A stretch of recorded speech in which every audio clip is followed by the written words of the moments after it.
Visa না হওয়ায় যেসব হজযাত্রী নির্ধারিত ফ্লাইটে সৌদি আরব যেতে পারছেন না তাদের টিকিট রিইস্যুর ক্ষেত্রে বাড়তি টাকা দিতে হবে না বলে জানিয়েছে ধর্ম মন্ত্রণালয়। বিস্তারিত জানাতে এই মুহূর্তে আশকোনা হজ ক্যাম্পে আছেন সহকর্মী তোহা খান তামিম। আমরা সরাসরি যাচ্ছি তার কাছে। তামিম,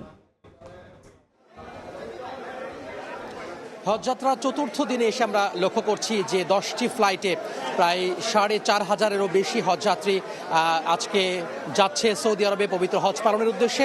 এবং আমরা লক্ষ্য করছি আশকোনা হজ ক্যাম্পে প্রতিদিনের মতো আজকেও কিন্তু বেশ ভিড় লক্ষ্য করা যাচ্ছে। পবিত্র জুমাবার আজকে, এবং এই জুমার দিনে আমরা লক্ষ্য করছি যে প্রচুর হজযাত্রী, অন্যান্য দিনের তুলনায় আজকে একটু ভিড় বেশি লক্ষ্য করা যাচ্ছে।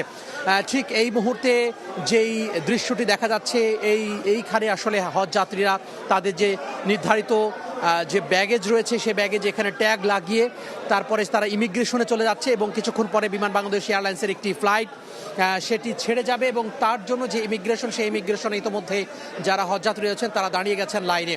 আপনারা দেখতে পাচ্ছেন যে সেলাইবিহীন 2 টুকরো কাপড় পরে অর্থাৎ এহরাম বেঁধে তারা এই যে দাঁড়িয়ে যাওয়ার যে ব্যাপারটি, ইমিগ্রেশনের যে ব্যাপারটি সেটি তারা সম্পন্ন করছেন। যদিও এই যে ইহরাম বাঁধার যে বাধ্যকতা সেটি এখান থেকে নেই, তারপরেও বলে রাখি মিকাত অর্থাৎ ইহরাম বাঁধার জন্য নির্দিষ্ট স্থান থেকে থাকে। যারা মক্কা দিয়ে ঢোকেন তাদের জন্য ইয়ালামলাম, এবং যারা মদিনায় ঢোকেন তাদের জন্য জুলহুলাইফা, এই দুটি স্থানে মূলত মিকাত, এই মিকাতেই মূলত ইহরাম বাঁধতে হয়। যদিও বাধ্যবাধকতা না থাকলেও অনেকটা বিশ্বাসের এবং আবেগের কারণে, ভালোবাসার কারণে অনেকে এখান থেকে ইহরাম বেঁধে একেবারে সৃষ্টিকর্তার ঘরের উদ্দেশ্যে চলে যান, এবং লাব্বাইক আল্লাহুম্মা লাব্বাইক লা শারিকা লাকা ইন্নাল হামদা ওয়ান নি'মাতা লাকা ওয়াল মুলক লা শারিকা লাকা লাব্বাইক, এইভাবে কিন্তু তারা সৃষ্টিকর্তার ঘরে গিয়ে যাতে তাদের যে উপস্থিতির জানান দেন সৃষ্টিকর্তার কাছে, সেটির জন্য তারা আসলে ব্যাকুল হয়ে আছেন এবং সেটির জন্য সেই প্রস্তুতি নিচ্ছেন।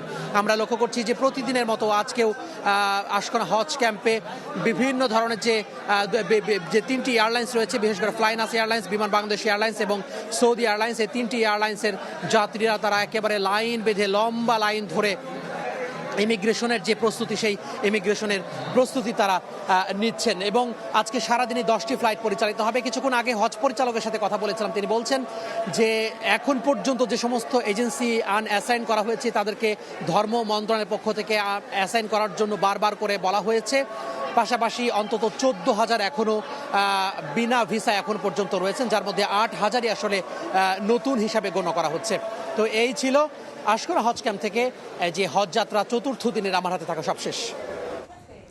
আমরা সরাসরি যুক্ত ছিলাম আশকোনা হজ ক্যাম্প থেকে।